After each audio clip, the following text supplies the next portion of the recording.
Ladies and gentlemen, welcome back to Ball Watching. Got another fun episode for you all today. I like these vibes. Let's keep them going. And if you're listening, St. Louis City, City 2, SLU Men's, SLU Women's, I'm loving it. Loving what you're putting out because we've got a lot of fun positives to talk about. A lot of W's, a lot of goals, a lot of clean sheets, a lot of good defense. And it's all happening right here in St. Louis, baby. So I'm excited to break it down for you all today. Welcome back to the show, everyone. This is Jake. No Justin on this one. I'll be doing a recap here of the San Jose match before speaking to our friend Mike from at Chat City Tactics tomorrow about this game, the season as a whole, and maybe what to take into the final couple of matches for the season. Before I get into all of that, want to make another quick plug for a huge giveaway that we've teamed up with our friends at Hoffman Brothers for. If any of you all don't know who Hoffman Brothers are and you're listening to the show, what are you doing?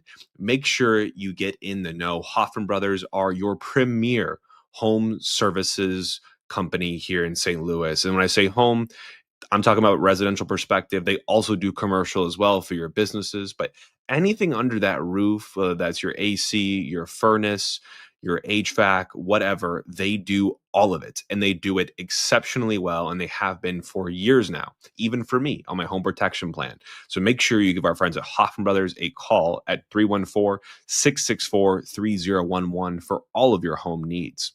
Now, they've also partnered up with us to do an awesome giveaway for this weekend, this Saturday's game against LAFC, our penultimate home game of the season against, a marquee team in LAFC who is just busting goals at this point right now with Son and Buanga. The giveaway is comprised of 4 100 level tickets and a parking pass to this Saturday's match. All that for free, no purchase necessary. And all you have to do to enter is follow Hoffman Brothers at Hoffman Bros on Instagram and at Ball Watching STL on Instagram, us. Like the post that I currently have up on Instagram. I'll story it today to make sure you all can find it easy. And comment all for city down below in the comments. And if you want to get your name entered again, a bonus, you can tag a friend in the comments and each tag equals one additional entry. We'll be drawing that winner, Hoffman Brothers will, on Thursday, September 25th at noon. So no entries are allowed past 11:59 on Thursday, September 25th, and they'll reach out via their stories and DM to inform you that you've won and work with you to get those tickets transferred over. So shout out to our friends at Hoffman Brothers and make sure you get entered in the giveaway. You'll find all that information on Instagram if you follow us. And if you do, best of luck. I'll see you there. All right, team. Let's talk about a little roundup of news here for St. Louis before I get into City for the weekend and the early start to the week. Let's talk about our friends at SLU Women's underneath Katie Shields, who's having just an incredible tenure as a coach and manager for SLU. What she's done with SLU Women's program has been absolutely exceptional, and I want to make sure we give her flowers. We haven't talked about her too much. Maybe we'll do more so on another episode, but the last two matches they've played since I last spoke about them have been against Illinois State and Davidson. So Illinois State, they drew 0-0. They only allowed one shot on target against and generated 6 of their own and 12 corners to Illinois State's 2. This is one of those probably fortunate, right, that Illinois State sticks in this game and are able to get, that draw out of it. But kudos to the women, defensively looking really astute, similar to their men's counterparts as well. Another example of that comes with their 2-0W. They just had over Davidson last night, 27 shots, 9 on goal for the SLU women. Davidson only had 1 shot on target. It was SLU's 6th clean sheet of the season, their 3rd in a row. So that's their A10 opener. So they're getting off to a really good start. It's their 9th straight win in an A10 opener. So if you're the women's program, right, you're looking to get off to a good start, solidify yourself as a contender in A10, and they continue to do so for 9 straight years now. So Davidson was put to the sword, very comfortable win. A lot of women saw playing time for this match. So great to see the SLU women get off to a start. Ladies have moved to 6-2-1. Those only 2 losses, remember, still coming against ranked opponents at Penn State and Iowa, who at the time at least were both top 15 teams. They're back on the road this Thursday at VCU and then George Washington on Sunday, the 28th. So they're continuing their A10 conference play, but off to a hell of a start with a W over Davidson last night. The men I spoke to Coach Kevin Kalish last week and got the update. So hopefully you all have tuned into that. It was a really, really fun interview to get his perspective on SLU and what they've done there, but also his perspective on City too, as you know, a elite level NCAA D1 soccer coach. But the boys got off to a 1-0 W at Duquesne, who had been undefeated prior to that. They scored a really early goal in the 6th minute and had a season high 17 shots following that and clinched their 5th clean sheet of the season. Again, taking defense with immense pride on the men's side as well, and getting that early goal notched, and not sitting back on your laurels, but bringing the game to Duquesne, who again had not been defeated yet to that point in the season, and starting off A10 play on a high. Can't ask for anything more. But tonight, the SLU men's program takes on Akron.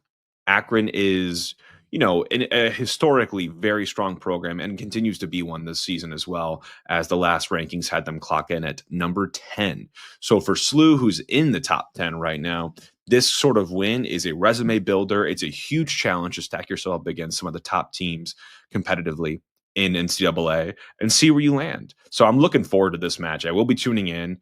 They're 5-1-2. SLU is on the season as well, and they've only conceded 3 goals in 8 matches. Can they continue that form against Akron and take continuity from the match they just played against Duquesne? So they'll end their road trip there in Akron and come back home. They will come back home this weekend, Saturday, September 27th at 6:30 p.m. at Herman Stadium against LaSalle, another A10 opponent. And that is homecoming. It's Yummy weekend. I'm a SLU grad. I remember those days. It was an absolute blast. For any families or people just looking to do stuff this weekend, I would highly encourage you to check this out. 6:30 p.m. at SLU at Herman Stadium. They will have halftime fireworks as well, which has always been a memorable thing of mine. And they get an opponent in LaSalle Explorers who have one win on the season, and that was against New Jersey's Institute of Technology. So I say that with a little bit of, but we got to get the business done. And it's a homecoming game. Hopefully you blast them up and you blast the fireworks at halftime and keep it going on the other side of that. So SLU off to a hell of a start this season so far, both men's and women's. City too. I mean, what do you expect? They continued the run. 2-1, sorry, W versus Austin FC2. Is it a little bit of a cagey match? There were 2 red cards, one on either side. But we were absolutely the better team in this with 14 shots, 6 on target compared to Austin's 6 shots and 2 of those being on target. Keep in mind also, 3 of their better players being Makai Joyner, McSorley, Seth Antwi, all with us. They all made the journey to San Jose. So they were not available for this selection. The only person that made the journey for both, I think, was Yaziel Orozco, who played and started in this match and then sat in the bench for us in San Jose. What do you want to say about City 2? They've already clinched the best record in the Western Conference and number 1 overall seed in the West. So they're returning home for their final regular season match here this weekend as they face LAFC 2 on Sunday, September 28th at 4. It's a big weekend for Energizer Park with first team there on Saturday night, and then City 2 looking to round out, I think, their best season, right, of all time at 4 p.m. on Sunday. So let's show up for the boys. Let's support them. What a season they're having, and hopefully they can take this momentum and carry them into the playoffs as well. All right, it's time for the Ball Watching STL Injury Report brought to you by Schmickens Injury Law Firm. Unlike our boys in red, an injury off the pitch shouldn't have been your life. The Schmickens Injury Law Firm fights to obtain fair compensation from people like you and me who have been injured in car wrecks, trip and fall cases, and on the job. If you or someone you know has been injured, give our friend Rob a call at 314-222-4223 to discuss your case. Remember, you won't pay unless Rob wins your case, and mention us for a free consultation. So give Rob a call and check him out at www.hurtinstl.com. The choice of a lawyer is an important one and should not be based solely on advertisements. Going to San Jose, this kind of takes me and dovetails into the starting 11. We were hamstrung in a couple of different ways. In some, I don't think we know the extent of yet, but we had, I would call it 3 critical personnel, 4 if you're looking, back even to last season. But those being Falu Fall, who was dealing with a sickness, so nothing physically injured, which is great, right? Hopefully he gets over that, can make a full recovery and back to training, back to match fitness for this week as we prep for LAFC. Kessler dealing with a lower body injury. I don't have many details on that, but it was enough to totally keep him away. Did not make the journey. So no Kessler there. You really start to begin to worry about the overall health landscape for a guy like Henry Kessler. He's been our best defender, right? Especially at times on the pitch for St. Louis City SC. We spent a pretty penny to get him over here, parting ways with Tim Parker as well. And you love when he's on the pitch. He's so tidy. He's so comfortable most of the times, and he just gives you hope, right, for your defense. But with him out and with these constant sort of nagging or long term injuries, you begin to worry about his overall health, and you really hope that can get righted. Sang Ben missed this match. He was, I believe, out of the country for personal reasons. So those round out the three. The fourth I was referencing was Toyshard, who's still out with a hip injury, but he was in training, it sounds like. So various levels of who will come back sooner on that. But I would say in my order, I think fall will be the quickest, depending on Sang Ben's personal situation. I'm hoping to see him as well. Kessler, I'm less sure about, but at least Toyshard's in training. And we will need everyone and their mother to put on a show and put on a battle, a challenge for LAFC. But I will not be talking about that in this show. I'm going to talk about the win over San Jose, which featured an 11 of Roman Berkey, back four of Padelford and left back, Hebert at right center back, Baumgartel left center back, Wallum at right back, Durkin and Leuven in our central midfield, Hartel just ahead of them. And then we had McSorley on the right, Celio on the left, and Klaus up top. I tweeted this right before the game, but I think a lot of folks were probably pretty surprised to see McSorley get a start. And we have various options there. Betcher's back, right? We have Joyner there as well. I think all three of those could have had a shout in to start there, given Sangbin's absence. But I think what we've learned from David Critchley in his time with the club is we operate like a democracy. We operate, as fairly as we possibly can. And when you're training hard, when you're producing in the minutes that you're given and you're impressing, we're going to take a shot on you at times, especially when we don't have, that material thing to play for here towards the end of the season. We're not mathematically eliminated yet, which I'll get into, but McSorley was really impressive in that Aston Villa friendly. I know it's just a friendly, but he came on and he ruffled some feathers on that opponent's side, and that's not easy to do against a Premier League side. He, in his limited minutes since then, I think it also impressed just with that sheer energy and the spark that he provides. I think he also inspires us around him to be better because of just the passion that he plays with. And obviously that paid off. But I had a feeling, and I tweeted this out, so I called my shot. I thought today or this match would be his day, his first goal for the first team, his first MLS goal. We got two of them. The other surprise here, I think, everyone had to consider was the center back pairing, just given the absence of Fall and Kessler. Of course, it's both of our 1A, 1B. We saw Kyle Hebert step in at right back, I think right center back. I think we all kind of knew Baumgartel would maintain that spot. It's never been a qualm or a question, I think, of Baumgartel's quality in terms of providing cover in the central center back position. I think we always knew he'd be third, right, in that depth chart, behind Kessler and Fall. But Hebert, I think, established himself here. Not that it was anything crazily impressive, but a sturdy, solid game from Kyle Hebert coming out of the cold to get this one as well. So let's talk about that start. Because the boys came flying out, right? They came out with some pride. They came out away in San Jose looking to get something from this game. And that they did as we got on the score sheet very, very early on via McSorley in the 10th minute. So let me do something for you all and share screen and sort of walk you through what I saw in this specific instance, in this goal that was impressive from McSorley, because not a lot of players of, that rookie, type caliber, I think, have this in their locker, but he did. As we get into this sequence, it starts from a kind of a recycling from Celio. He brings it back out to Padelford. Padelford drops it out for Durkin. We're at central, right between center midfield and the goal line in San Jose's half. And you can see that Durkin's got options. And I will give Durkin some credit here.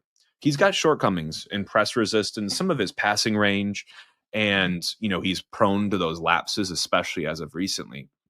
But these cross-field diagonals he was hitting in San Jose were working. You can see Klaus calling for that ball in the back post, and Durkin takes a touch, pings it towards Klaus.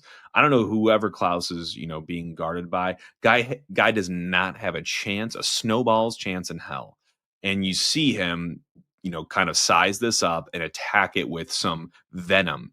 You see McSorley as well creep right in between their two center backs, riding off the shoulder of the near center back, but splitting the gap to where neither of them have them in their grasp, but he's occupying space and he's occupying that mind. And he makes his run. He knows that Klaus is going to win this ball. Klaus does, heads it just across the goal to the far post, just like he's supposed to. McSorley now knows that he has a chance at this ball.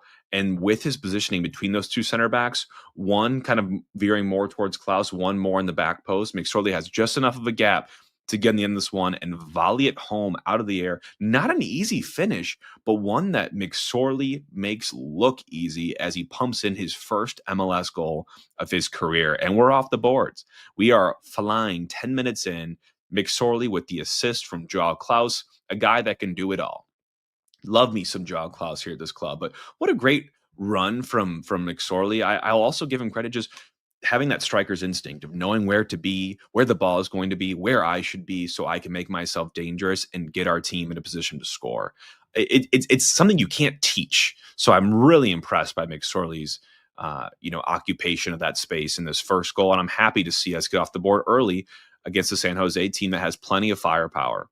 So one thing I also noticed, in the very beginning of this as well was, we did get that goal, which is awesome, but corner kicks were a thorn in our side for a lot of the beginning part of that game. And I'd even call it the first 25, 30 minutes of that first half. That was where San Jose was finding a lot of their threat was on corner kicks. And they were outswinging corner kicks like I'd called about, where I think we were marking zonally and there wasn't enough man-to-man, at least attention, because we were losing all of these. They weren't, one of them I think might have gone on goal, but San Jose was looking very threatening on these corner kicks, and we weren't really adjusting to rise to that occasion tactically, whether it was switching to more of a man-to-man or a hybrid of some sort.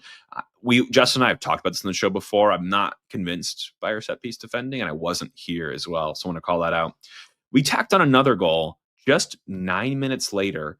And this one, another one I want to talk about here. So I'll pull this up. So for anyone that's watching us, make sure you tune into YouTube for us or catch some of these clips afterwards, because we do some of our best stuff, I think, when we talk about some of these goals. But we got another goal shortly after, and this one is a different type of sequence. One that,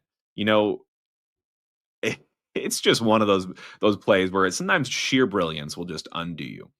And in this case, we see a clearance come from San Jose. Chris Durkin chests the ball. It goes over him back towards our goal, and he just basically just kicks it as hard as he can while facing our goal, but over his head back towards San Jose goal. A totally blind pass.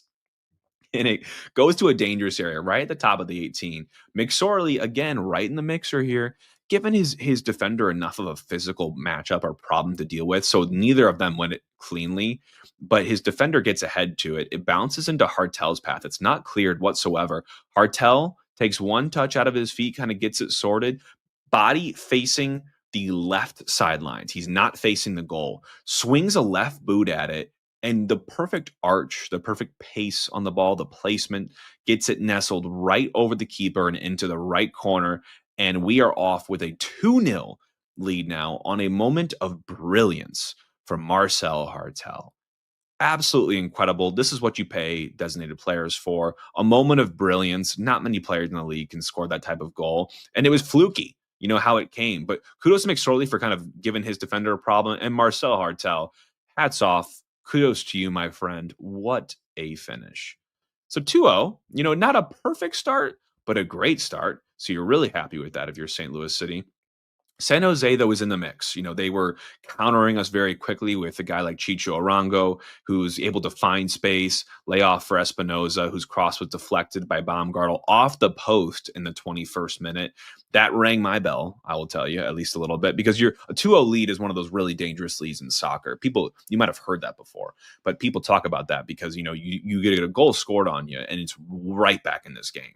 But if you score a goal, that game should be put to bed 99% of the time. So we weren't laying off, but neither was San Jose, as McSorley had another great shot on target after Klaus played him in behind, held it up, plays a beautiful cutback to McSorley for a tight angle shot. So Klaus McSorley finding some good connection here on the central and right side of the pitch. And then San Jose got their goal very cheaply in the 30th minute. I'm not going to show this one because this one comes down to A topic that I it's difficult for me because I think personally, I really like Celio Pompeo. I think he offers City and offers even, in this league, a different skill set, a 1v1, I'm going to beat you on the dribble skill set, more of like a street ball skill set. And I think there's so much value to that.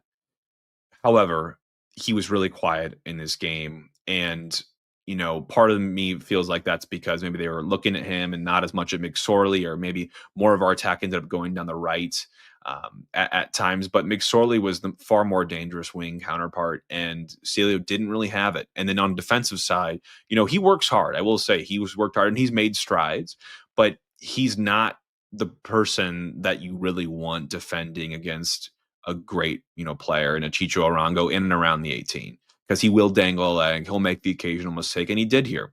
He dangled a leg on Chicho Arango, very minimal contact, right? It wasn't like it was crazy or abrasive sort of challenge or foul here, but a guy like Chicho Arango, you cannot mess with. He will draw the contact when he feels it. He will go down, and you can't do anything about it. And he did on Celio at the half hour mark and buried his PK to the left, and they're right back in this game, 2-1. So for me, it sort of hits reset on the match, rather, because we know that we're prone to blowing winning positions. So I was not taking anything for granted here. And, as we head into halftime, I think we start to see where this game is going to go, because Berkey pops in, made a huge save in the 34th minute on a quick direct attack and a hard hit cross that cleared a few legs on the back post, but was fizzed right into him, made a great deflection, a great reaction save. And I also noticed in this match, this midfield battle, right? Leuven drew a really dangerous free kick at the top of the 18, but I took that time to write a note about how he's been commanding this game. He sort of has that crystal ball at times of where the ball needs to go and where he needs to go to recover the ball. Sort of that soccer IQ people might talk about. He had it, and he had it all night. He was a boss in our midfield, especially in that first half. Everything ran through him, and he was contributing both offensively and defensively. We scored a third, our final goal of the match, which I think probably shocked some people, in the 44th minute, as another McSorley goal, a McSorley goal, enters the screen for us here as he gets his and completes his brace, which, God, just love talking about this, because for a guy that just, in his position, he's a draft pick, people might talk about, did he have the quality to get here? And I think he proved to all of us that he's going to stick around for as long as he possibly can in this game. So this one comes off of Wallum, and I want to give Wallum some props here, because he had a quieter game as well. I think a lot of that being Kyle Hebert's limitations playing right center back and not being as comfortable playing him the ball. There was not a great connection between those two. But Wallum here, you can see what he wants to do. He wants to cross gets cut off. He wants to now take his man 1v1. Kudos to this defender. Stays really tight, does not buckle. Wallum and him are in a duel at the corner of San Jose's 18, trying to play a chess match of who breaks first. Does Wallum settle for that cross that he knows might get blocked? Does he try to take him to the end line? Does the defender make a poke? It was a great battle, but kudos to Wallum for sticking in the battle, not forcing a decision and waiting for something else to materialize. Hartel sees this happening, drops over to support his teammate, where Wallum plays him a perfectly soft-weighted pass, and Hartel fizzes in a lofted, so fizz might be the wrong word, but a lofted, well-placed back post cross from a high position on the pitch. McSorley, again, finds himself sandwiched between two defenders, but with enough space occupying that, and makes his run, continues it well, attacks a head ball, and nods this one in near post. A well-taken goal from a rookie, right, by all standards, and a well-placed cross from Marcel Hartel. So Hartel, McSorley, this chemistry, the placement, the finishing. City, as the scoreline might tell you, it's 3-1. So we're on top in this game, but it wasn't like we were dominating the stat sheet. We weren't bothering it with a whole lot else. We were just making the most of the opportunities that came our way. And heading into halftime, that's all you can ask for. 3-1 against San Jose.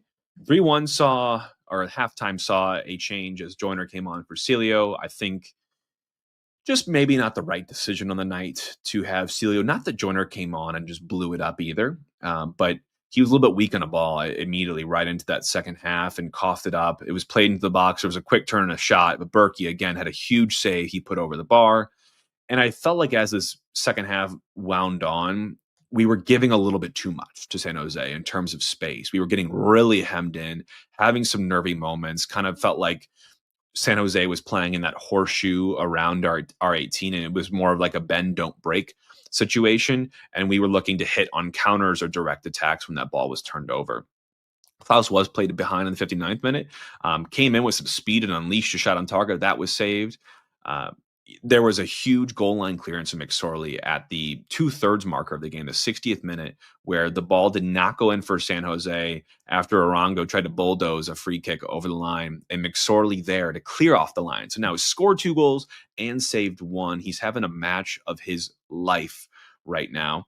Leuven had a free kick he drilled near post for a Klaus flick on. That was somehow saved. So we continued threat, but San Jose really grew into the game in terms of their offensive, opportunities. And my last 3 highlights are legitimately all Roman Berkey. Berkey got down on a huge long range effort in the 77th minute. 2 minutes later, a massive point blank save on a Chicho Arango volley. He reached in the upper bins, my favorite save of the night, in the 86th minute, as the dying time, reaches into the upper corner and claws out a powerful header to keep us in this game. I tweeted this as well, but I want to talk about it. This is McSorley's game. He made the team in the match day. So did Hartel, on the bench at least. But Berkey, my word, this gave me the same memories, the same feels from 2023. And not that he was crap in 2024, but the 2023 where he saves us, keeps us in the game, and we win the game.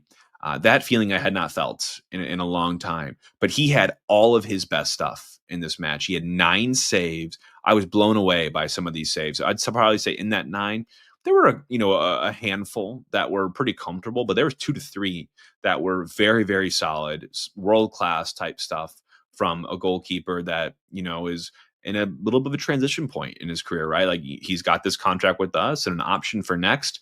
That he walks after this year, maybe he goes somewhere else, maybe domestically, maybe not.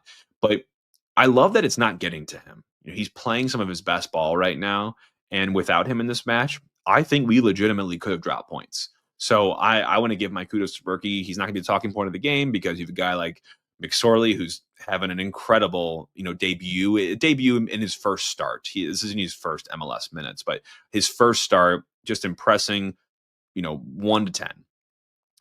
Generally, I thought both teams really tried to commit a lot of numbers forward. For a casual fan or someone that didn't have a lot of stake in the game, this is probably a really fun game to watch. And I do think, though, from a improvements perspective, we need to work more on how to play comfortably when we're up. When to put your foot in the ball. When to walk over to a throw in or walk over to a free kick. When to, instead of when you're in the final third corner, maybe you stay there. Maybe you don't need to dribble into the box and fizz a shot that might miss, might get saved, and then they have the ball now. So I don't blame us either, because we have not been winning late on in games, or just winning a lot in a lot of games too. So that's something I think we can work on, is know-how, right? When we're playing up and we're playing for the 3 points and we want to see this through, how do we make sure that we are as sure as we can be with everything that we do? And you know what? I'll say it. You do have that little bit of gamesmanship. You manage certain moments. You might draw certain fouls. You might, take your time on certain plays and whatnot. And I know that we don't do that right now. So I want to think about that as well for us. Probably a lot more of a practice area for next year, if I'm honest. But, it is one still. We also saw Totland come into this game for McSorley, Betcher for Klaus, Antwi for Durkin, Morales for Leuven. So we are utilizing a lot more of that bench here. And again, a lot of City 2 players here on that bench as you end. McSorley came off, but you do end with Antwi and Joyner both on the pitch.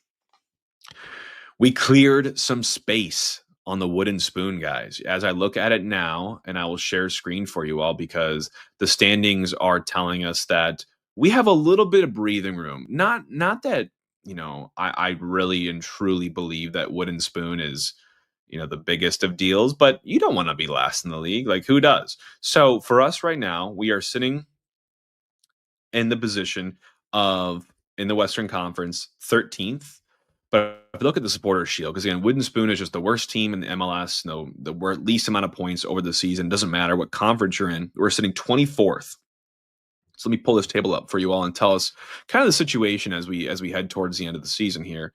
But as I do, we are surrounded by, I'd put us at the top right now, right? We're at 28 points. New England's at 32. There's quite a gap between us both. So I'm going to count out New England, even though they're already eliminated. But we're the only team in this wooden spoon race still that's also not mathematically eliminated yet from the playoffs. The neighbors out west, Sporting Kansas, have been eliminated, which was a fantastic bit of timing as we both played that night. And Kansas lost. We did not. And we have still quite an uphill battle as every team ahead of us in the West needs to lose and we need to win out to get into the playoffs.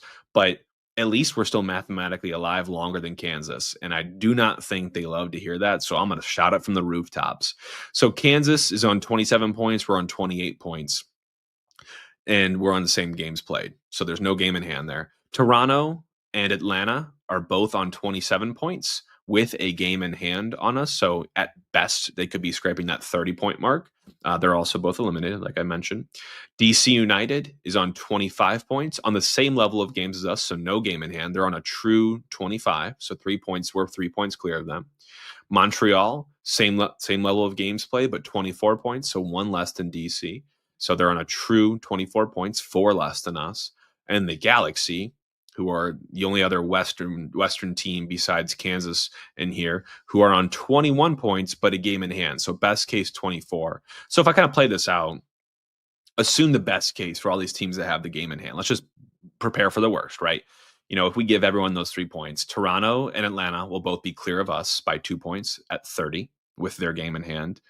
Then will be DC below us, Montreal below us, 25, 24, and the Galaxy below us at 24. So it's looking a little bit better, right? One game couldn't undo us, one match week still because of that gap in points. But I don't think you want to win this, guys. I would rather not win the wooden spoon. I'd rather just take our licks and move on from this season and not be remembered as that worst team of the year. So there is some clearance for us at the top there. I'm happy to now see it. And again, though, from a mathematic perspective, again, we're not yet eliminated, but everything but at this point, right? We've got to win out every game the rest of the season for us, while every team ahead of us has to lose out. So it'll be interesting, especially as we look at a game like LAFC coming home on Saturday, where they have just been putting teams to the sword. And I will talk a lot more about LAFC and my preview for them, but we don't have the easiest stretch of matches coming up. We've got LAFC here coming up right now this weekend. Then we've got Austin FC at Austin. Austin's got everything to play for, right? They're trying to scrape into the wild card spot right now and hold on to that. So we go to Austin. They got a lot on the line for that. And then we host Real Salt Lake, who will be out of it by that time, but not willing to get into the mix, right? So 2 really big games coming up, these next 2 of the remaining 3. And I just want to see, again, forward progress. I want to see continuity. Thought the defense was okay. There was just really big defensive laps that cost us the goal in that game, but we also relied on a huge Berkey performance as well. So I want to see us get better defensively. Hard to expect too much when you're putting in 2 center backs right out of the cold and onto the pitch. And this one, so I'm hoping to see Fall come back at least. Better would be also Kessler. So that's kind of my thoughts in this overall match. I was really happy about it. Obviously getting another away win, given we only had 1 all last season, and Critch getting another away win. We have kind of San Jose's number as well. So those analytics, those facts are kind of funny, but you got to cheer the positives. I know everyone's been really down, and even some people talking about apathy from this fan base. I feel no apathy at this point. Right? I think we all just have to understand that we were a little bit spoiled in that first season from a finishing perspective and vibes perspective. And it really wasn't probably the best thing for the fan mindset for us to just win the Western Conference. I think losing the first round was more of a reality for us, where we could have squeaked into the playoffs or made the playoffs as well, and maybe not first in the Western Conference, but losing the first round, our team was on a negative downturn, before that, right? Going back to Leagues Cup in 2023. 2024 was a little more of the same, and this year was just plagued with injuries. So we've been through it, but you have to learn to enjoy these types of matches. maybe it doesn't get you excited or off your couch, or it was a 9:30 kick and you're not really that happy about it and you don't want to watch that. Maybe you watch it the next morning, but we need to be excited about even the small things like this. For a guy like McSorley to come in, get his first start, score 2 goals and an assist on the team of the match day next to probably one of his idols in Lionel Messi, it's a dream. And we're making dreams come true here, folks, with St. Louis City. So let's hope to take some continuity, some progress into LAFC. And I'll be back with more of a in-depth preview on that and another conversation with our friend Mike from @ChatCityTactics on Twitter, on Instagram here tomorrow. But until then, hope you enjoyed the recap.